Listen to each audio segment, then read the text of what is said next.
നിങ്ങള് എന്നുള്ളത് മുഹമ്മദ് പഠിപ്പിച്ച പോലെ പോയി കഴിഞ്ഞാൽ അല്ല. അല്ല ഞാൻ പറഞ്ഞ എന്താ അറിയോ, മുഹമ്മദ് പഠിപ്പിച്ചതുപോലെ നിങ്ങൾ ജീവിച്ചു കഴിഞ്ഞാൽ നിങ്ങൾ തെറ്റിപ്പോവും. നിങ്ങൾ യേശു ക്രിസ്തു പഠിപ്പിച്ചതുപോലെ ജീവിക്കണം. അല്ല, യേശു മുഹമ്മദൊക്കെ പഠിപ്പിച്ചു തോന്നുന്നല്ലേ, വ്യത്യാസമില്ലല്ലോ. പിന്നെ ഈ ദൈവം അല്ലല്ല, എന്ന് പറയുന്നത് രണ്ടും രണ്ടാണ്. കുറേശികൾ കൽപ്പിച്ചത്. രണ്ടും രണ്ട്. ഒരു മിനിറ്റ്, കുറേശികള് നിങ്ങൾ കൽപ്പിക്കുന്നത് പോലെ തന്നെയാണ് കുറേശികൾ കൽപ്പിച്ചിരുന്നത്. അതായത് യേശുവിനെ പിതാവിനെ തുല്യനാക്കി. അതുപോലെ തന്നെയാണ് അവര് ഹുബാലിനെയും പിന്നെ കുറെ വിഗ്രഹങ്ങളൊക്കെ അള്ളാഹ്ക്ക് യേശുവിനെ പിതാവിനെ തുല്യനാക്കിയത് ഞങ്ങളല്ല ബ്രദറെ. യേശുവിനെ പിതാവിനെ തുല്യനാക്കിയത് ഞങ്ങളല്ല, നിങ്ങൾ തന്നെ. യേശുവാണ് ആക്കിയത്. യേശുവാണ് ആക്കിയത്. അതാണ് ഞാൻ പറഞ്ഞത്. യേശു നിങ്ങൾ ആക്കിയില്ലല്ലോ. യേശു എന്താ പറഞ്ഞത്? ഏകസത്യദൈവമായ നിന്നെയും നീ അയച്ചിരിക്കുന്ന എന്നെ എന്നാ പറഞ്ഞത്. അപ്പൊ അങ്ങനെ തുല്യാവല്? യേശു എന്നെ പറഞ്ഞിട്ടുണ്ടല്ലോ, അത് തന്നെ പറഞ്ഞത്. നിങ്ങൾ അവിടെ കൊണ്ട് നിർത്തി ബ്രദറെ. ഞാൻ അത് കഴിഞ്ഞ ദിവസം കാണിച്ചു തന്നറിഞ്ഞല്ലോ. നിർത്തണ്ടേ? നിങ്ങള് കേക്ക്, നിങ്ങള് അത് താഴ്ത്തോട്ട് വായിച്ചാൽ അറിയാം യേശു എന്താണ് ആ പറഞ്ഞതെന്നുള്ളത്. അതിന്റെ 5-ാമത്തെ വാക്യത്തിൽ കിടക്കുന്നുണ്ട്. രണ്ടാമത്, യേശു ക്രിസ്തു തന്നെയാണ് ദൈവത്തെ പിതാവേ എന്ന് വിളിക്കാൻ പഠിപ്പിച്ചത്. മറിച്ച് നിങ്ങളുടെ മുഹമ്മദ് പഠിപ്പിച്ചു പിതാവേ എന്ന് വിളിക്കരുതെന്ന്. പറഞ്ഞു സാർ, ഇവരേതെങ്കിലും ഒന്നേ ശരിയാവുള്ളൂ ബ്രദറെ. നിങ്ങൾ അല്ല അത് പലരും പല രീതിയിലും വിളിക്കുന്നുണ്ട്. അതുകൊണ്ട് കുഴപ്പമില്ല. അല്ല മെഹബൂബേ, ഞാൻ നിങ്ങളോട് സ്നേഹമുള്ളതുകൊണ്ട് പറയാണ്, നിങ്ങൾ തന്നെ നിങ്ങളുടെ ബുദ്ധി കൊണ്ടൊന്ന് ചിന്തിച്ചാൽ മതി. ഒരു മിനിറ്റ്. നിങ്ങൾ തന്നെ നിങ്ങളുടെ ബുദ്ധി കൊണ്ടൊന്ന് ചിന്തിച്ചാൽ മതി. യേശു ക്രിസ്തു പഠിപ്പിച്ചു ദൈവത്തെ പിതാവേ എന്ന് വിളിക്കാം. ഓക്കെ. മുഹമ്മദ് പഠിപ്പിച്ചു ദൈവത്തെ പിതാവേ എന്ന് വിളിക്കരുത്. ഇതിലേതെങ്കിലും ഒന്നേ ശരിയുണ്ടാവുള്ളൂ ബ്രദറെ. ഇതിലേതെങ്കിലും ഒന്നേ ശരിയുണ്ടാവും. രണ്ടും കൂടെ ശരിയാകത്തില്ല. ഒന്നുകിൽ യേശു പറഞ്ഞത് ശരി, അതല്ലെങ്കിൽ മുഹമ്മദ് പറഞ്ഞത് ശരി. ഇത് രണ്ടും കൂടെ ശരിയാവില്ല. ഓക്കെ. പിന്നെ രണ്ട്, മുഹമ്മദ് ചെയ്ത പ്രവർത്തികൾ നിങ്ങൾ നോക്കുക. യേശു ക്രിസ്തു പഠിപ്പിച്ചതും മുഹമ്മദ് പഠിപ്പിച്ചതും, യേശുവിന്റെ പ്രവർത്തികളും മുഹമ്മദിന്റെ പ്രവർത്തികളും രണ്ടും കൂടെ കമ്പയർ ചെയ്യുക. ഞങ്ങൾ അങ്ങനെ ചെയ്യുന്നത്. നമുക്ക് ഒരു സൈഡിൽ നിർത്താം. ഓക്കെ, യേശു എന്താണ് പഠിപ്പിച്ചത്. മറു സൈഡിൽ നമ്മൾ നോക്കാം എന്താണ് മുഹമ്മദ് പഠിപ്പിച്ചത്, ഖുറാനിൽ പഠിപ്പിച്ചത്. ഇത് രണ്ടും കൂടെ നമ്മൾ കമ്പയർ ചെയ്യുമ്പോൾ മുഹമ്മദിനെ നമുക്കൊരു പ്രവാചകനായിട്ട് പോട്ടെ, മെഹബൂബിനേക്കാളും നല്ലൊരു മനുഷ്യനാണെന്ന് പറയാൻ പറ്റത്തില്ല. മുഹമ്മദിനേക്കാളും എത്രയോ നല്ല മനുഷ്യനാണ് മെഹബൂബ്. ഒത്തിരി നല്ല മനുഷ്യനാണ് മെഹബൂബ്. ഒത്തിരി ശാന്തനാണ്. ദൈവത്തെ പിതാവേ എന്ന് വിളിക്കാൻ ആഗ്രഹിക്കുന്നവനാണ്. ഇങ്ങനെയുള്ള നല്ല ഗുണങ്ങൾ താങ്കൾക്കുണ്ട്. മറിച്ച് ഈ ഗുണമാണ് മുഹമ്മദിൽ ഇല്ലാത്തത്. അത് നമുക്ക് പറ്റത്തില്ല. നമുക്ക് ഒരു പ്രവാചകൻ എന്നൊക്കെ പറഞ്ഞു കഴിഞ്ഞാൽ ഒരു പ്രവാചകന്റെ ഒരു ഗുണമുണ്ടായി. യേശുവിന് എതിര് പ്രവർത്തിക്കാൻ പാടില്ലല്ലോ. യേശു തന്നെ യോഹന്നാൻ സുവിശേഷത്തില് 20-ാമത്തെ അധ്യായത്തിലെ 17-ാമത്തെ വചനം, എന്റെ പിതാവും നിങ്ങളുടെ പിതാവും എന്റെ ദൈവവും നിങ്ങളുടെ ദൈവവുമായ. എന്റെ ദൈവം എന്ന് പറഞ്ഞ യേശുവിന്റെ ദൈവമല്ലേ? അതെ. എന്റെ ദൈവം നിങ്ങളുടെ ദൈവവുമായവന്റെ അടുക്കലേക്ക് ഞാൻ കയറി പോകുന്നു എന്ന് പറയുമ്പോ പിന്നെ നിങ്ങൾ അതേ ദൈവത്വത്തിന്റെ തുല്യമാക്കുകയാണ്. പിന്നെ പിതാവിനെ തന്നെ പിതാവ് ഇച്ഛിക്കാതെ എനിക്കൊന്നും ഇച്ഛിക്കാൻ കഴിയില്ല. പിതാവിന്റെ ഇഷ്ടം മാത്രമേ എനിക്ക് ചെയ്യാൻ പറ്റുള്ളൂ. അങ്ങനെയൊക്കെ പറയുമ്പോ പിന്നെ നിങ്ങൾ എവിടുക്ക ഈ യേശുവിനെ പിതാവിലേക്ക് സമന്മാരാക്കുമ്പോഴാണ് അതന്നെ കുറേശികൾ ചെയ്തത്. അത് ഇപ്പൊ പറഞ്ഞത് താങ്കൾ പറഞ്ഞ നല്ലൊരു കാര്യമാണ്. നമ്മൾ യേശുവിന് പറഞ്ഞതിന് എതിരായിട്ട് ചെയ്യാൻ പറ്റില്ലല്ലോ. ഞങ്ങൾ ഇതാണ് പറയുന്നത് ബ്രദറെ. യേശു പറഞ്ഞതിന് നമ്മൾ എതിരായിട്ട് പ്രവർത്തിക്കരുത്. യേശു എന്താണ് പറഞ്ഞത്? യേശു ക്രിസ്തു പറഞ്ഞു ദൈവത്തെ നമുക്ക് പിതാവേ എന്ന് വിളിക്കാം. മുഹമ്മദ് പറഞ്ഞു നിങ്ങൾ ദൈവത്തെ പിതാവേ എന്ന് വിളിക്കരുത്. അതുകൊണ്ടാണ് ഞാൻ പറഞ്ഞത്, ഇപ്പോ ഈ മുസ്ലിങ്ങൾ ദൈവത്തെ പിതാവേ എന്ന് വിളിക്കുന്നില്ല. അപ്പൊ യേശു കേക്ക് ബ്രദറെ, കേക്ക്. മുഹമ്മദ് ദൈവത്തെ പിതാവേ എന്ന് വിളിക്കരുത് എന്നാണ് പറഞ്ഞിരിക്കുന്നത്. അതിന് കാരണമുണ്ട്. കാരണം പറഞ്ഞത് അള്ളാഹു ആരെയും ജനിപ്പിച്ചിട്ടില്ല. അതുപോലെ തന്നെ ഈ ക്രൈസ്തവരും യഹൂദരും അള്ളാഹുവിന്റെ മക്കളാണെന്ന് പറയുന്നു. പക്ഷെ അങ്ങനെയല്ല, അവർ ദൈവത്തിന്റെ സൃഷ്ടികൾ മാത്രമാണ് എന്ന് പറഞ്ഞു കഴിഞ്ഞാൽ എന്തുകൊണ്ടാ മുസ്ലിങ്ങള് ദൈവത്തെ പിതാവ് എന്ന് വിളിക്കാത്തത്, അല്ലെങ്കിൽ അള്ളാഹുവിനെ പിതാവ് എന്ന് വിളിക്കാത്തത്? മുഹമ്മദ് പഠിപ്പിച്ചത് അള്ളാഹുവിനെ പിതാവേ എന്ന് വിളിക്കരുത്. എന്നാൽ യേശു എന്താണ് പഠിപ്പിച്ചത്? ദൈവത്തെ പിതാവേ എന്ന് വിളിക്കണം. കണ്ടോ? അപ്പൊ നമുക്ക് യേശുവിന്റെ ഉപദേശവും മുഹമ്മദിന്റെ ഉപദേശവും ഒരുപോലെയാണെന്ന് പറയാൻ പറ്റില്ല. ഇത് രണ്ടും രണ്ട് തലത്തിലാണ് കിടക്കുന്നത്. രണ്ട്, യേശു ക്രിസ്തു പറഞ്ഞു ഞാൻ ദൈവപുത്രനാണ്. മുഹമ്മദ് എന്താ പഠിപ്പിച്ചേ? അള്ളാഹുവിന് പുത്രന്മാരില്ലെന്ന്. കണ്ടോ? അള്ളാഹുവിന് പുത്രന്മാരില്ലെന്ന്. യേശു എന്താ പഠിപ്പിച്ചേ? ഞാൻ ദൈവത്തിന്റെ പുത്രനാണ്. അപ്പൊ നമുക്ക് ഏതെങ്കിലും ഒരാളെ എടുക്കാൻ പറ്റുള്ളൂ. അപ്പൊ നമുക്ക് എടുക്കേണ്ടത് ദൈവത്തിൽ നിന്ന് വന്നവൻ ആരാണ് എന്ന് നമ്മൾ മനസ്സിലാക്കണം. അപ്പൊ ബൈബിൾ പറയുന്നുണ്ട്, എങ്ങനെയാണ് നമ്മൾ മനസ്സിലാക്കുന്നത്? ഒരു വൃക്ഷത്തെ അതിന്റെ ഫലം കൊണ്ട് തിരിച്ചറിയാം എന്ന് പറഞ്ഞു. അപ്പൊ ചക്ക മാവേ കാക്കില്ല, യേശു മാത്രല്ല, അല്ലെങ്കിൽ ഒരു മിനിറ്റ് പുത്രന്മാരല്ലേ? ബ്രദറെ, ഒരു മിനിറ്റ്. അല്ല, നമ്മളൊക്കെ അതുപോലെ പുത്രന്മാർ, യേശു മാത്രല്ലല്ലോ പുത്രൻ. ഞാൻ ചോദിച്ച ആര് മാത്രമാണെന്നല്ല, നമുക്കിപ്പോ തൽക്കാലം അല്ല, പറഞ്ഞത് എല്ലാവരും നമുക്ക് നോക്കാം. മനുഷ്യരൊക്കെ യേശുവിന്റെ മാർഗത്തിലൊക്കെ പുത്രന്മാരാണ്. അത് ഏതാ അവിടെ നിങ്ങൾക്ക് തെറ്റിയത്? അല്ല, ഇപ്പൊ തൽക്കാലം നമുക്ക് ഇങ്ങനെ നിൽക്കാം. അള്ളാഹുവിന് മക്കളില്ലാന്ന് ഖുർആൻ പറയുന്നുണ്ടേ. അപ്പൊ യേശുക്രിസ്തു പറയുന്നു ഞാൻ ദൈവത്തിന്റെ മകനാണ് എന്ന് യേശുക്രിസ്തു പറയുന്നത്. മാത്രമാണോ, ഒന്നുണ്ടോ, ഒന്നിലധികം ഉണ്ടോ, അതവിടെ നിൽക്കട്ടെ. മക്കളില്ലല്ലോ പിതാവിന്. കുറഞ്ഞത് ഒരെണ്ണെങ്കിലും ഉണ്ടല്ലോ. യേശുക്രിസ്തു പറഞ്ഞത് ഞാൻ ദൈവത്തിന്റെ മകനാണ് എന്ന് പറയുമ്പോൾ ഇപ്പുറത്ത് മുഹമ്മദ് പഠിപ്പിക്കുന്നത് അള്ളാഹുവിന് മക്കളില്ല എന്നാണ്, ഒരാൾ പോലും ഇല്ല എന്നാണ് പറയുന്നത്. മനസ്സിലാവും? അപ്പൊ ഇത് രണ്ടും കൂടെ ശരിയാകത്തില്ല. പിന്നെ അങ്ങനെ വരുമ്പോ നമുക്ക്, ഒരു മിനിറ്റ് ബ്രദറെ, അങ്ങനെ വരുമ്പോ ഒന്നുകിൽ നമുക്ക് യേശുവിനെ കൈക്കൊള്ളാം, അതല്ലെങ്കിൽ നമുക്ക് മുഹമ്മദിനെ കൈക്കൊള്ളണം. അങ്ങനെ വരുമ്പോഴത്തേക്കും നമുക്ക് നോക്കണം, ഓക്കെ, ആരുടെ ഉപദേശമാണ് നല്ലതായിട്ട് നമുക്ക് തോന്നുന്നത്. അപ്പോ ഈ വൃക്ഷത്തെ ഫലം കൊണ്ട് തിരിച്ചറിയാം എന്ന് ബൈബിൾ പറയുന്നുണ്ട്. വെറുതെ അങ്ങ് ദൈവത്തിന്റെ പേരും പറഞ്ഞ് അതിന്റെ മറവിൽ പലത് ചെയ്യുന്ന ഒരു രീതിയുണ്ട്. ഫലം കൊണ്ട് ഒരു നീതിമാനല്ല, പക്ഷെ വാക്കുകൾ കൊണ്ട് വലിയ നീതിമാനായിട്ട് അഭിനയിക്കുകയും ചെയ്യും. അപ്പോ നമ്മൾ അങ്ങനെ കമ്പയർ ചെയ്ത് നോക്കിക്കഴിഞ്ഞാൽ നമുക്ക് വ്യക്തമായിട്ട് അറിയാം, ഒരു സാധാരണ യുക്തി, ഇപ്പൊ മെഹബൂബ് എന്ന ഒരു സാധാരണ മനുഷ്യൻ, താങ്കളുടെ യുക്തി വെച്ച് ചിന്തിക്കുക. ഈ മുഹമ്മദിന്റെ പ്രവർത്തനങ്ങളൊക്കെ കണ്ടിട്ട് അദ്ദേഹത്തെ ഒരു ഒരു ധാർമ്മികതയുള്ള, ഒരു മാതൃകയുള്ള, അല്ലെങ്കിൽ ഒരു പ്രവാചകനായിട്ട് കാണുക എന്ന് പറഞ്ഞു കഴിഞ്ഞാൽ ഒരു സാധാരണ മനുഷ്യനെ കൊണ്ട് പറ്റുന്ന കാര്യമല്ല. പിന്നെ നിങ്ങൾ എന്തുകൊണ്ടാണ് അങ്ങനെ ചെയ്യുന്നത് എന്ന് ചോദിച്ചു കഴിഞ്ഞാൽ അത് നിങ്ങളുടെ നിവൃത്തികേട്. നിങ്ങൾക്ക് വേറെ രക്ഷയില്ല. അതാണ് അതായത് നിങ്ങളെ പോലെയുള്ള പിതാവിനെ സമന്മാരാക്കുന്ന ആളുകളിൽ നിന്ന് മോചിപ്പിച്ച് ഏകസത്യ ദൈവത്തിലേക്ക് മുഹമ്മദ്. എന്താ സംശയം? എന്റെ കാര്യവും നിങ്ങളുടെ കാര്യവും വിട്. ഞാൻ പറഞ്ഞ യേശു പഠിപ്പിച്ച കാര്യമാണ്. ഈ ലോകത്തിന്റെ വെളിച്ചം പിതാവിലേക്ക്, പിതാവിന്റെ മാർഗത്തിലേക്ക്, സത്യമാർഗത്തിലേക്ക് അടുപ്പിക്കുകയല്ലേ പ്രവാചകൻ മുഹമ്മദ് ചെയ്തത്. ഏകസത്യ ദൈവം മാത്രമേ ഉള്ളൂ, തൃത്വമില്ല, ഏകസത്യ ദൈവം മാത്രമേ ഉള്ളൂ എന്നല്ല പറയുന്നത്. അങ്ങനെ അവിശ്വാസികളാണ്, അവർക്ക് പഠിപ്പിച്ചത് അദ്ദേഹല്ലേ. അതെ ബ്രദറെ, അതായത് ബൈബിള് പഠിപ്പിക്കുന്നത് ഏകസത്യ ദൈവമേ ഉള്ളൂ എന്ന് തന്നെയാണ്. ഓക്കെ, ഇനി ഞാൻ പറയുന്നത് കേക്ക് നിങ്ങൾ. നമ്മളിപ്പോ എന്നെ കുറിച്ചോ മെഹബൂബിനെ കുറിച്ചോ അല്ല ഇവിടെ പറയുന്നത്. നമ്മൾ പറയുന്നത് ഖുർആൻ പഠിപ്പിക്കുന്നത് എന്ത്, ബൈബിൾ പഠിപ്പിക്കുന്നത് എന്ത്. യേശു പഠിപ്പിച്ചത് ഞാൻ ദൈവപുത്രനാണ്. ഇത് നിങ്ങൾ വിശ്വസിക്കുന്നുണ്ടോ? യേശു പഠിപ്പിച്ച ഈ പഠിപ്പിക്കൽ നിങ്ങൾ വിശ്വസിക്കുന്നുണ്ടോ? ഉണ്ടെങ്കിൽ ഉണ്ടെന്ന് പറയൂ, ഇല്ലെങ്കിൽ ഇല്ലെന്ന് പറയൂ. അതെ, ഖുർആൻ വളരെ വ്യക്തമായിട്ട് ഖുർആൻ തന്നെ പറയുന്നുണ്ടല്ലോ യേശു ദൈവപുത്രനാണെന്നോ. യേശുവും ദൈവവും അള്ളാഹുവിന്റെ മകനാണ് യേശു എന്ന് മറിയമിന്റെ മകൻ അങ്ങനെ വിശ്വസിച്ചവർ അവിശ്വാസികളായിരിക്കുന്നു.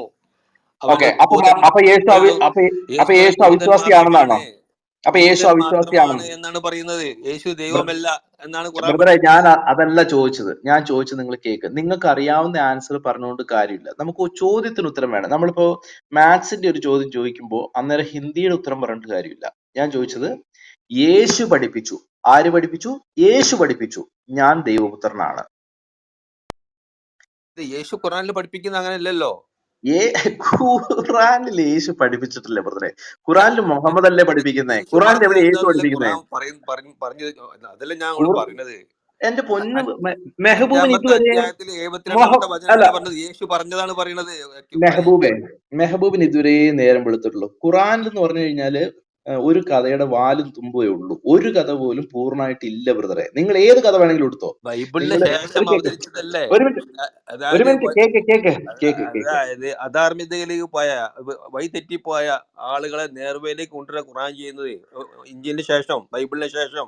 അല്ല ബ്രദറെ, എന്താ നിങ്ങൾ ഈ പറയുന്നത്? ഖുറാൻ ചെയ്യുന്ന എന്താണെന്ന് വെച്ച് കഴിഞ്ഞാൽ മനുഷ്യരെ അധാർമികതയിലേക്ക് തള്ളിയിടുകയാണ് ചെയ്തത്. അതായത് അല്ല, അന്ന് വരെ ധർമ്മത്തിലേക്ക് തിരിച്ചു ആണെന്നേ, കൊണ്ടുവരാണ് ഖുർആൻ ഞാൻ ചെയ്യുന്നത്. തെളിവ് ഞാൻ തരാമല്ലോ. ഇപ്പൊ 33-37 വായിച്ചു കഴിഞ്ഞാൽ ഇപ്പൊ നിങ്ങൾ ചെയ്യാൻ ആഗ്രഹിക്കാത്ത കാര്യം ചെയ്യാനുള്ള അനുവാദം വരെ നിങ്ങൾക്ക് തന്നിട്ടുണ്ട്. അതായത് ഇപ്പൊ ഏതെങ്കിലും ഒരു മുസ്ലിമിന് അല്ലെങ്കിൽ ഒരു സത്യവിശ്വാസിക്ക് തങ്ങളുടെ വളർത്തു മകന്റെ ഭാര്യയിൽ നിന്ന് അവൻ ആവശ്യം നിറവേറ്റിയതിനു ശേഷം അവനെ വിവാഹം കഴിക്കാൻ ആഗ്രഹിക്കുന്നുവെങ്കിൽ അവൻ ഒരു കുഴപ്പവും ഉണ്ടാകാതിരിക്കാനായിട്ട് ഇവിടെ അള്ളാഹു ചില കാര്യങ്ങളൊക്കെ ഉദാഹരണമായിട്ട് ചെയ്തു തന്നിട്ടുണ്ട്. പറഞ്ഞാൽ മനസ്സിലാവുന്നുണ്ടോ? അത് ഞങ്ങളെ സംബന്ധിച്ചും ബൈബിളിന്റെ വീക്ഷണത്തിലൊക്കെ ഭയങ്കര മോശമാണ്. ഇപ്പൊ ഒരു ഏതെങ്കിലും ഒരു പിതാവ് തന്റെ വളർത്തു മകന്റെ ഭാര്യയെ വിവാഹം കഴിക്കാൻ ആഗ്രഹിച്ചു. അവനെ കൊണ്ട് അവനെ ഉപേക്ഷിപ്പിച്ചിട്ട് ആ ഭാര്യയെ ഉപേക്ഷിപ്പിച്ച് അവളെ വിവാഹം കഴിക്കുക എന്നൊക്കെ പറഞ്ഞു കഴിഞ്ഞാൽ നമുക്ക് ഇന്നത്തെ കാലത്തൊന്നും ചിന്തിക്കാൻ പറ്റത്തില്ല. പക്ഷെ അതിനുള്ള അനുവാദമാണ് ഖുർആൻ 33-37 മെഹബൂബിന് തന്നിരിക്കുന്നത്.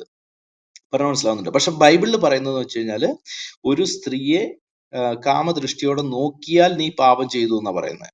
പറഞ്ഞാൽ മനസ്സിലാവുന്നുണ്ടോ? അപ്പൊ ഇത് തമ്മിൽ വ്യത്യാസമുണ്ട് ബ്രദറെ. ഒന്ന് ഒരു മനുഷ്യനെ, ഒരു മിനിറ്റ് ധരിപ്പിക്കല്ലേ? നിങ്ങൾ കേക്ക്, കുറച്ച് മാന്യനല്ലേ? നിങ്ങൾക്ക് ഞാൻ വെറുതെ വായിച്ച് കേൾപ്പിച്ചു തരാം. അതിന്റെ അല്ല, യാഥാർത്ഥ്യം എന്താന്നുള്ളത് ഞാൻ വളരെ ഇല്ലാത്ത, വ്യക്തമായിട്ട് ഓക്കെ, താങ്കൾക്ക് അറിയാം. ഞാൻ എന്നിട്ടും ഇല്ലാത്ത ജനങ്ങൾക്ക് കാര്യം പറഞ്ഞോ? തീറ്റിപ്പോറ്റിയാന്നുള്ള ഒരു മിനിറ്റ്, ഞാൻ ഇല്ലാത്ത കാര്യം മോശമാണത്. പറഞ്ഞോ? മെഹബൂബ് പറ, ഞാൻ ഇല്ലാത്ത കാര്യം പറഞ്ഞോ? പറഞ്ഞെങ്കിൽ താങ്കൾ പറയൂ. ഞാൻ ഇല്ലാത്ത കാര്യം പറഞ്ഞെങ്കിൽ പറഞ്ഞു എന്ന് പറയൂ. അതെ, താങ്കൾ ഇവിടെ നിങ്ങളുടെ ഇല്ലാത്ത കാര്യം തന്നെയല്ല പറഞ്ഞത്. അവിടെ നിർബന്ധിച്ച് വിവാഹമോചനം ചെയ്യിപ്പിച്ചു. ആ ഞാൻ വിവാഹം നടത്തി നിർബന്ധിച്ചു എന്ന് ഞാൻ കൊടുത്തത് പറഞ്ഞില്ലല്ലോ. അദ്ദേഹല്ലേ? നിങ്ങൾ എന്ത് ഞാൻ വർത്താനം ഈ പറയണത്? ബ്രദറെ, നിർബന്ധിച്ചു എന്ന് ഞാൻ പറഞ്ഞില്ല. നിങ്ങൾ ഞാൻ പറഞ്ഞല്ലോ പറഞ്ഞല്ലോ, ഇല്ല. വിവാഹമോചനം ചെയ്യിപ്പിച്ച് അവളെ മറ്റേ വിവാഹം ചെയ്ത് താങ്കളല്ലേ ഇപ്പൊ പറഞ്ഞത്? അവിടെ ഞാൻ നിർബന്ധിച്ചു. ഓക്കെ, ഞാൻ എടുത്ത് വായിച്ച് കേൾപ്പിച്ചു തരാം എങ്ങനെയാണ് പറഞ്ഞിരിക്കുന്നത്. ഇപ്പൊ മെഹബൂബോ അല്ലെങ്കിൽ ഞാനോ അല്ലെങ്കിൽ ഏതെങ്കിലും ഒരു മുസ്ലിം സത്യവിശ്വാസിക്ക് തന്റെ വളർത്തു ഭാര്യയുടെ മകളെ വിവാഹം കഴിക്കാൻ ആഗ്രഹമുണ്ടെങ്കിൽ അവന് യാതൊരു കുഴപ്പവും ഉണ്ടാകാതിരിക്കാൻ വേണ്ടിയാണ് ഈ ആയത്ത് എന്നുള്ളത് ഞാൻ കാണിച്ചു തരാം. ഒരു മിനിറ്റ്, ഞാനൊന്ന് എന്റെ ഖുർആൻ എടുക്കട്ടെ. ഒരു മിനിറ്റ്.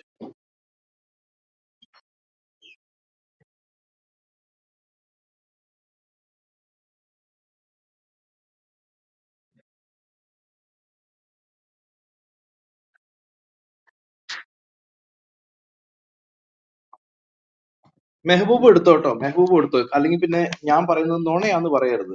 അതുകൊണ്ടാണ്. അല്ലെങ്കിൽ ഞാൻ വായിക്കുന്നത് പോലെ അല്ല എന്ന് താങ്കൾക്ക് അഭിപ്രായം ഉണ്ടെങ്കിൽ താങ്കൾ പറഞ്ഞോളൂ. 33-35 അത് ഞാൻ കാണിച്ചു തരുന്നത്.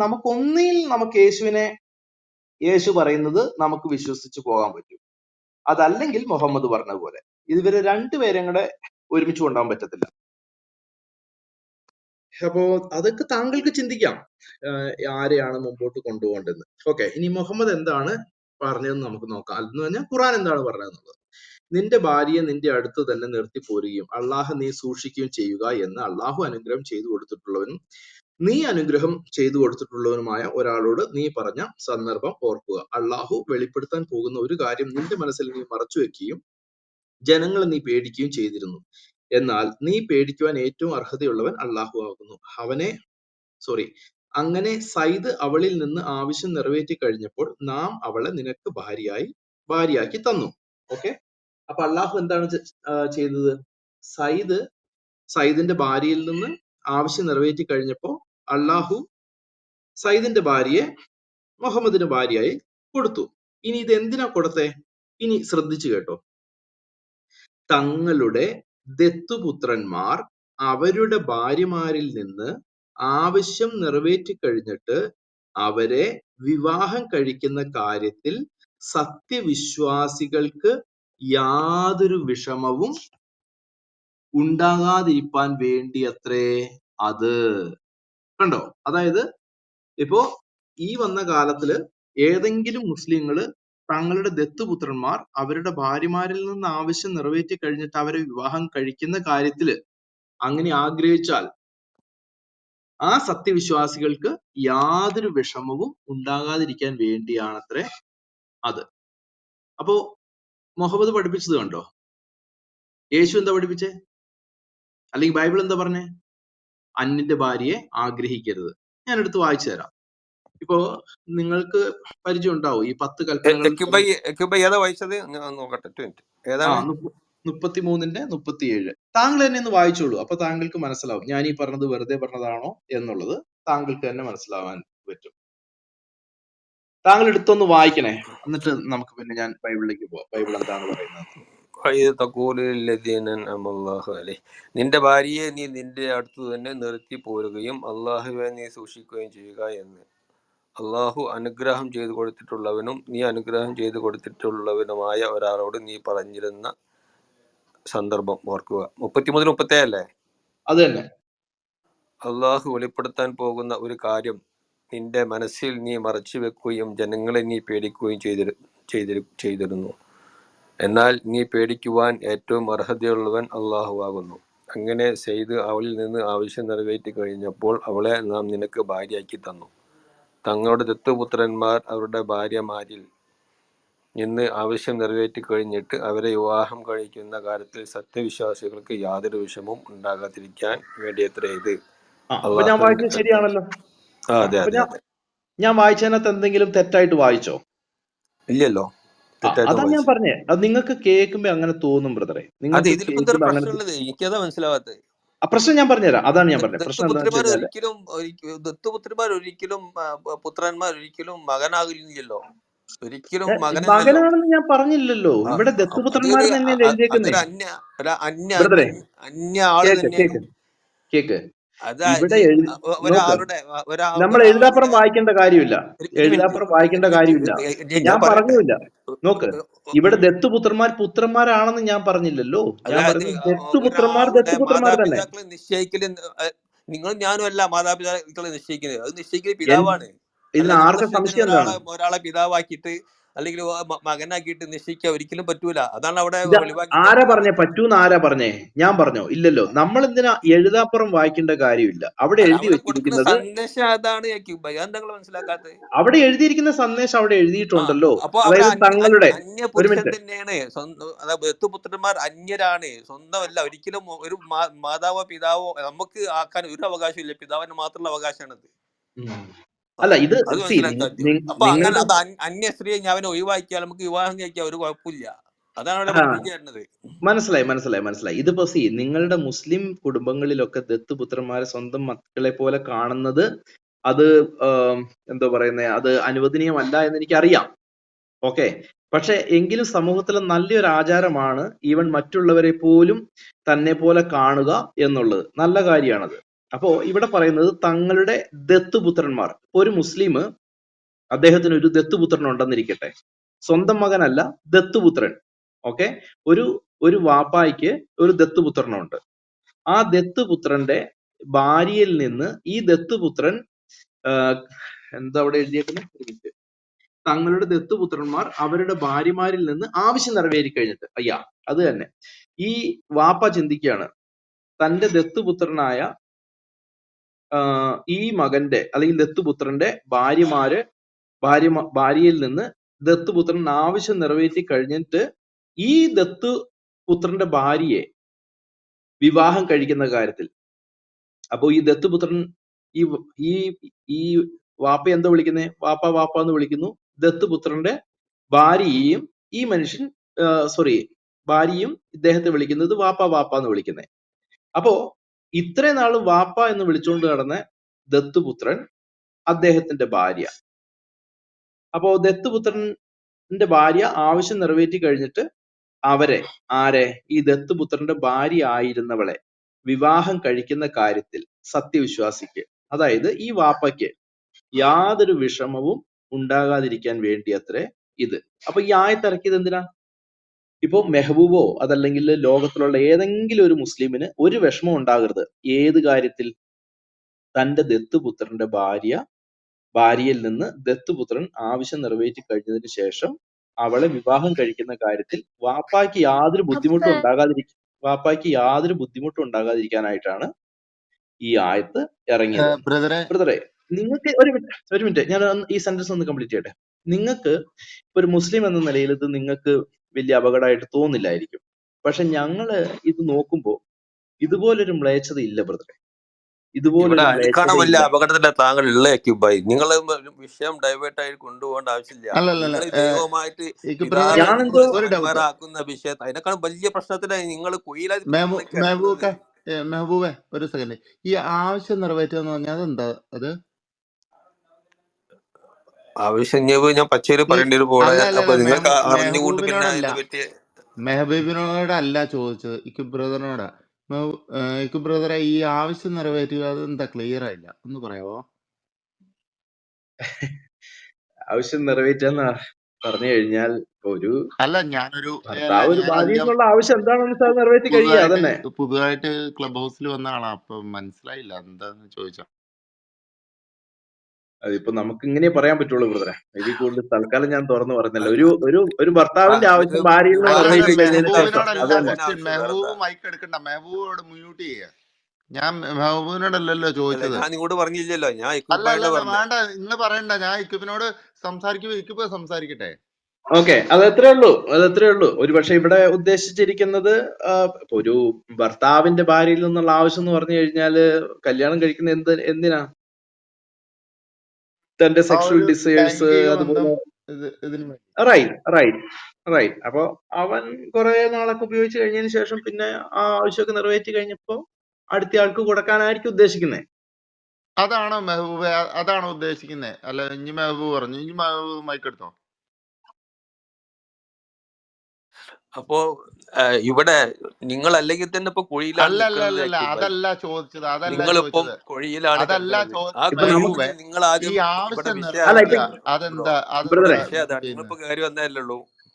അല്ല നിങ്ങളിപ്പോ കയറി ചോദ്യത്തിന് വന്നിട്ടില്ലല്ലോ. ഉത്തരം പറ. ഞങ്ങളെ സംസാരിച്ചു ഞാൻ കൊണ്ടിരിക്കുന്ന വിഷയം സംസാരിക്കുന്നതിന്റെ അതായിരുന്നു. ഇടയ്ക്ക് നിങ്ങൾ മൈക്ക് എടുത്തല്ലോ. നിങ്ങളൊന്ന് പറ. അത് ഈ ആയിക്കോട്ടെ, നിങ്ങൾ ആവശ്യം അത് എനിക്ക് ഈ പ്രശ്നമില്ലല്ലോ. നിങ്ങൾ എടുത്ത് വെച്ച് എനിക്കെന്താ പ്രശ്നം? ഇക്കിപ്പ് പറഞ്ഞത് ശരിയാണോ? ഈ ലൈംഗിക ബന്ധം അതാണോ ഉദ്ദേശിച്ചത്? എന്താ സംശയം? അതന്നെയല്ലേ ലൈംഗികം എന്ന് പറഞ്ഞല്ലേ. വിവാഹം കഴിക്കുന്നതിനാണ് ലൈംഗികമത്വത്തിന് ഏത്? മാത്രമല്ലേ, അല്ല അല്ലാതെ കണ്ടു രസിക്കാനാണ്. അല്ല അങ്ങനെയാണെങ്കിൽ പിന്നെ എന്തിനാ വെയിറ്റ് ചെയ്ത് ഈ മരുമോന്റെ ഇതിന് ഓനെ ആവശ്യം നിറവേറ്റി കഴിഞ്ഞിട്ട് എടുക്കാൻ വേണ്ടി ഇയാൾ അത്ര മുട്ടി നിൽക്കുമായിരുന്നോ? മുട്ടി നിൽക്കുകയാണെങ്കിൽ അങ്ങനെ മാന്യമായിട്ട് സംസാരിക്കുക സുഹൃത്തെ. പിന്നെ അല്ല ഒരു മിനിറ്റ് അല്ല സ്വന്തം സ്വന്തല്ല ആരാന്റത്. സ്വന്തല്ല സുഹൃത്തെ, ദത്തുപുത്രന്റെ ആരാന്റെ മകനാണ്. സ്വന്തല്ല. എന്തോ സ്വന്തം എന്ന് പറയല്ലേ. ആരാന്റെ മകനെ വളർത്തിയതാണ്. ആരാന്റെ മകനാണെങ്കിലും അന്യന്റെ മകനാണെങ്കിലും ആരാന്റെ മകനെ വളർത്തിയതാണ്. ഓക്കെ. അതായത് നിങ്ങൾ ആരാന്റെ മകനെ വളർത്തുമ്പോഴാണ് ദത്തുപുത്രൻ എന്ന് പറയാ, അല്ല സ്വന്തം മകനല്ല. സ്വന്തം അവിടെ കൂട്ടിച്ചേർക്കേണ്ട ആവശ്യം വരില്ല. ആരാന്റെ മകന്റെ ഭാര്യയാണോ? അതെ, ആരാന്റെ മകന്റെ ഭാര്യയെ അദ്ദേഹം ഒഴിവാക്കിയാല് വിവാഹം കഴിക്കാം. ഒഴിവാക്കിയാൽ അതിന്റെ ചോദിക്കേണ്ട കാര്യമുണ്ടോ? ആവശ്യം നിറവേറ്റിട്ട് എടുത്തോന്ന് പറയേണ്ട കാര്യമുണ്ടോ? ഇയാളെന്താ മുട്ടി നിൽക്കാണോ? മുട്ടി നിൽക്കല്ലോ. എങ്ങനെ മുട്ടി നിൽക്കുക? എനിക്ക് മനസ്സിലായില്ല. അങ്ങനെ എന്താ അല്ല പിന്നെ പറയുന്നത്? അവന്റെ മുട്ടി ആവശ്യം എന്താണ്? നിറവേറ്റിയതിന് ശേഷം അവൻ ആവശ്യം നിറവേറ്റിയെന്ന് എങ്ങനെ അറിയും? പിന്നെ വീണ്ടും ഒന്നോകടെ ലൈംഗിക ബന്ധം വേണമെന്ന് തോന്നിയാൽ പിന്നെ മുഹമ്മദ് വീണ്ടും കൊടുക്കുവോ? നിങ്ങൾ വായിച്ച് അതിന്റെ അടിയിൽ ക്ലിക്ക് ചെയ്താൽ എന്റെ അതിന്റെ ഫുള്ള് ചരിത്ര മെഹബൂബെ, കാര്യം എന്താണെന്നുള്ള ഒക്കെ വൃത്തിയിൽ മനസ്സിലാക്കാൻ പറ്റും. നാണം. നിങ്ങൾ വിഷയം ഒരു ഡൈവേർട്ട് കൊണ്ട് അല്പം പോയാലേ സുഹൃത്തെ. ഞങ്ങൾ വിഷയം സംസാരിക്കില്ലേ? നിങ്ങൾ അതിന്റെ ഇടയിൽ ഒന്ന് കേറിയിട്ട് വിഷയം ഡൈവേർട്ട് കൊണ്ടുപോകണെന്തിനാ? ഡൗട്ട് ചോദിക്കാൻ പറ്റില്ലേ? ഇവിടെ യേശു ദൈവമാണോ എന്നുള്ള ചർച്ച. യേശു ഒരിക്കലും ദൈവമല്ല. യേശു സ്വയം പരിചയപ്പെടുത്തുന്നത് ഏകസത്യ അങ്ങനെയാണെങ്കിൽ ദൈവമാണെന്നെയും മുഹമ്മദ് പ്രവാചകനാണോ? നീ അയച്ചിരിക്കുന്ന എന്നെയും എന്ന് യേശു അല്ല, പഠിപ്പിക്കുമ്പോ പിന്നെ എങ്ങനെ മുഹമ്മദ് യേശു പ്രവാചകനാണോ ദൈവമാണെന്നുള്ള മെഹബൂബെ? അതാണ് ചർച്ച.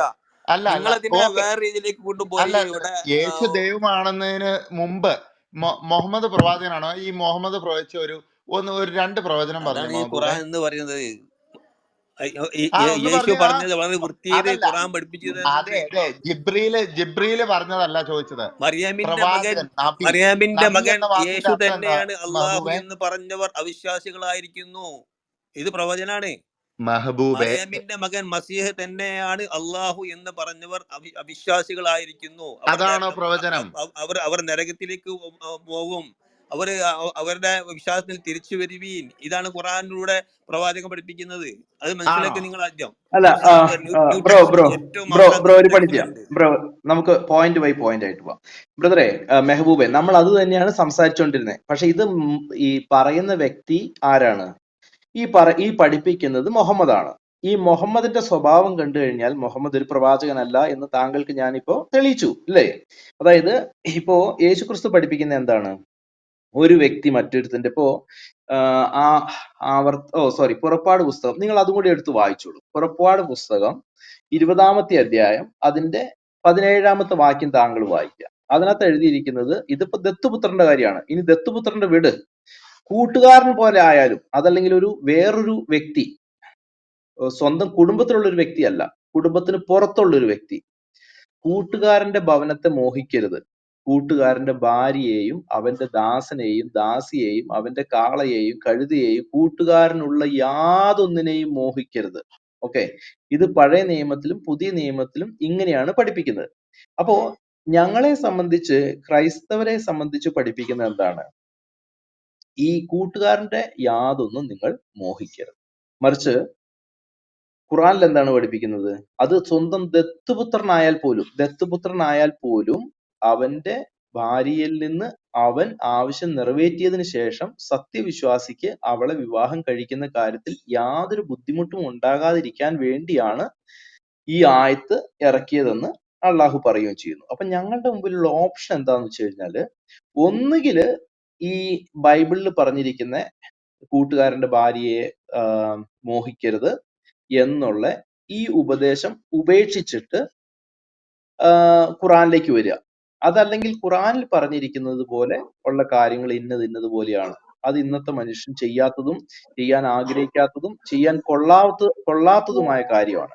അത് ഉപേക്ഷിച്ച് ഞങ്ങൾക്ക് ബൈബിളില് എന്നും എക്കാലത്തും ഏത് മനുഷ്യർക്കും ഒരുപോലെ വിളിച്ചു പറയാൻ പറ്റുന്നത്, അതായത് കൂട്ടുകാരന്റെ ഭാര്യയെ നീ മോഹിക്കരുത് എന്നുള്ള ഈ ഉപദേശം നമുക്ക് പഠിപ്പിക്കാനും പഠിക്കാനും പ്രാവർത്തികമാക്കാനും നമ്മുടെ ജീവിതത്തിൽ അനുകരിക്കേണ്ടതുമായ കാര്യം, ഇത് നമുക്ക് നമ്മുടെ ചങ്കോട് ചേർത്ത് പിടിച്ചുകൊണ്ട് നടക്കാം. അപ്പൊ ഞങ്ങളുടെ മുമ്പിലുള്ള ഓപ്ഷൻ എന്ന് പറഞ്ഞു കഴിഞ്ഞാൽ, ഒന്നുകിൽ യേശു പഠിപ്പിച്ചത് സ്വീകരിക്കുക, അതല്ലെങ്കിൽ മുഹമ്മദ് പഠിപ്പിച്ചത് സ്വീകരിക്കുക. ഇത് രണ്ടും കൂടെ ചേർന്ന് പോകുന്നില്ല, ഒന്നൊന്നിന് വിരോധമാണ്. പറഞ്ഞ മനസ്സിലാവുന്നുണ്ടോ? അപ്പൊ യേശുക്രിസ്തുവിന്റെ കണ്ണുകളിൽ കൂടെ നോക്കുമ്പോൾ മുഹമ്മദ് ഒരു സാത്താന്റെ പ്രവാചകനെ പോലെയാണ് നമുക്ക് വ്യക്തമായിട്ട് മനസ്സിലാക്കാൻ പറ്റുന്നത്. നിങ്ങൾ അതിൽ തുടർന്നോളൂ, നമുക്കതിന് കുഴപ്പമില്ല. പക്ഷെ നിങ്ങളോട് ഒരു മിനിറ്റ് ബ്രദറെ, ഒരു മിനിറ്റ് നിങ്ങൾ 10 കൽപ്പനകളിലെ ഒന്നാമത്തെ കൽപ്പന മെഹബൂബെ, ബ്രദറെ പറഞ്ഞു തീരട്ടെ. എല്ലാരും കൂടെ ഇടപെട്ട് കഴിഞ്ഞാലേ ഞാൻ പറഞ്ഞു തീർന്നിട്ട് മെഹബൂബിന് അവസരം തരാം. അത് വളരെ വ്യക്തമായിട്ട്, ഇപ്പൊ ആരെങ്കിലും ഒരാള് ദൈവം ഒന്നേ ഉള്ളൂ എന്ന് പറഞ്ഞുകൊണ്ട് കാര്യമില്ല ബ്രദറെ. കാരണം വെച്ച് കഴിഞ്ഞാൽ അവന്റെ ജീവിതം കൂടെ അതിനനുസരിച്ച് വേണം.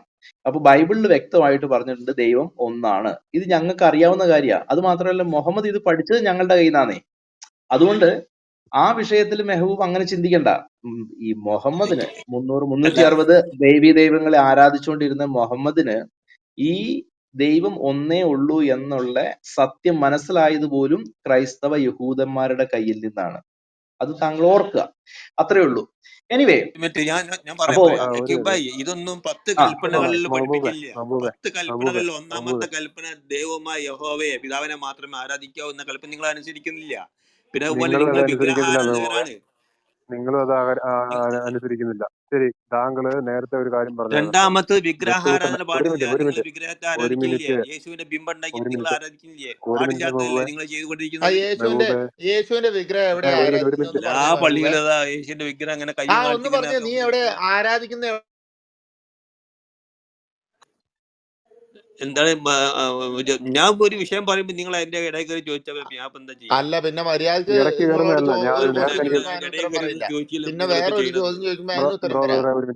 ഞാൻ ഒരു വിഷയം പറയല്ലേ. ഞാൻ ചോദിക്കാം. അതായത് താങ്കൾ ഒരു മുസൽമാനായിട്ട് ജീവിക്കുന്ന ഇന്നത്തെ കാലത്ത്, ഓക്കെ, താങ്കൾ ഒരു കുഞ്ഞിനെ ദത്തെടുക്കുന്ന ഒരു പെൺകുട്ടിയെ, അവൾ പ്രായമായി കഴിഞ്ഞാൽ താങ്കൾക്കും അത് ഈ മുഹമ്മദ് ചെയ്തതുപോലെ താങ്കൾക്കും ചെയ്യാൻ പറ്റുമോ എന്നാണ് ഞാൻ ചോദിക്കുന്നത്. അതിനത്തെ പ്രശ്നം എന്റെ മകളല്ലോ, എന്റെ സ്വന്തം മകളല്ലേ. ഞാൻ ആരാന്റെ മകളല്ലേ, ഞാൻ എടുത്തു പോയിട്ടല്ലേ. അതിനെ എനിക്ക് വിവാഹം ചെയ്യുന്ന കുഴപ്പം ഒരു കുഴപ്പമില്ല. ആരാന്റെ മകളെ 17 വയസ്സ് വരെ മകളെ മോളെ എന്ന് വിളിച്ചിട്ട് ഈ പണി ചെയ്യും. എന്റെ മെഹബൂബ്, നിങ്ങളുടെയൊക്കെ ഉള്ളിലിരിപ്പ്, മകളെ നിങ്ങൾ ഇന്നിപ്പോ സ്വന്തം തുറന്ന് മകളെ പറഞ്ഞു. മാത്രല്ലല്ലോ, എത്ര ഇപ്പം നമ്മള് റോഡിൽ കൂടെ പോണ മകളെ, ചെറിയ എന്റെ പ്രായത്തിൽ പറഞ്ഞ മകളാണെങ്കിൽ എനിക്ക് മകളെന്ന് വിളിച്ചുകൂടാ? എന്തോ ഇപ്പൊ സ്വന്തം മകളായിട്ട് വിളിക്കണത് അല്ലല്ലോ. ആരാന്റെ നിങ്ങളെയൊക്കെ മകളല്ലേ? സമ്മതിക്കണം. ആരാന്റെ ഈ മകൾ? എടാ ഈ നിനക്കൊക്കെ നൂറ്റാണ്ടിൽ നിങ്ങൾ ലേശം ഉളുപ്പുണ്ടോ പറഞ്ഞല്ലോ. മെഹബൂബെ? അതിനെന്തിനാ ഉളുപ്പ് സുഹൃത്തെ? വിവാഹം കഴിക്കല് സ്വന്തം മകളാരെയും വിവാഹം കഴിക്കുവോ? ഇല്ല. പിന്നെ നിങ്ങൾ നീ ആദ്യമേ അതിനകത്തോട്ട് വരാൻ ബ്രദർ. ഒരു മിനിറ്റ് ഒരു ഒരു കാര്യം മിനിറ്റ് ഒരു നിങ്ങളെങ്ങനെ മിനിറ്റ് ഒരു മിനിറ്റ്. യേശുവിന്റെ ഞാൻ ആളുകളാകുക? പിന്നെ ഞങ്ങള് അതായത് ഒരു മുസ്ലിമും ഒരു ക്രൈസ്തവനും തമ്മിലുള്ള വ്യത്യാസം പറയാം. ഇപ്പൊ മെഹബൂബ് ഇവിടെ പറഞ്ഞു, ഏതെങ്കിലും ഒരു പിതാവ് ഒരു മകളെ സോറി ഒരു പെൺകുഞ്ഞിനെ എടുത്ത് വളർത്തി ദത്തുമകളാക്കി വളർത്തിക്കൊണ്ടുവന്നു. ആ പെൺകുഞ്ഞ് ഒരു വിവാഹ പ്രായമൊക്കെ എത്താറാകുമ്പോഴത്തേക്കും ഈ വാപ്പ വേണമെന്നുണ്ടെങ്കിൽ ആ പെണ്ണിനെ വിവാഹം കഴിക്കും. അതിന് യാതൊരു കുഴപ്പവും ഇല്ല.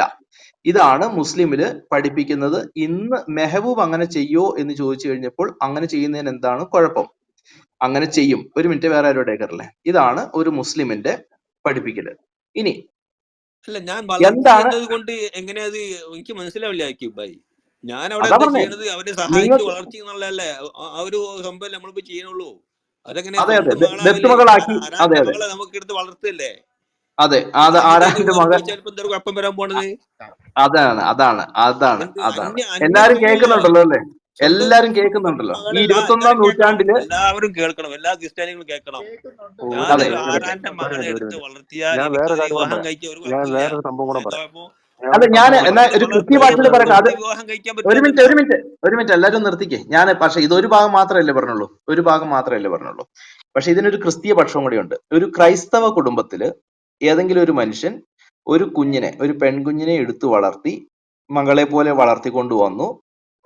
അത് സ്വന്തം മകളല്ല എന്നറിയാം. അതുകൊണ്ടാണല്ലോ ദത്ത് പുത്രി എന്ന് പറയുന്നത്, അല്ലെങ്കിൽ ദത്തു പുത്രൻ എന്ന് പറയുന്നത്. ദത്തുപുത്രൻ എന്ന് പറഞ്ഞു കഴിഞ്ഞാൽ എടുത്തു വളർത്തിക്കൊണ്ടുവന്ന കുഞ്ഞ്. ഈ കുഞ്ഞ് പ്രായമായി കഴിഞ്ഞാലും ആ കുഞ്ഞിനെ വിവാഹം കഴിക്കാൻ ഈ പിതാവിന് അർഹതയില്ല, ഇക്കു അല്ലെങ്കിൽ ബ്രദറെ അവൻ ഒരു സെക്കൻഡ്. ചെയ്യരുത്. അത് ഇക്കു ബ്രദറെ, നീച പ്രവർത്തിയാണ്. ഒരു മിനിറ്റ് ബ്രദറെ, അത് നീച പ്രവർത്തിയാണ്.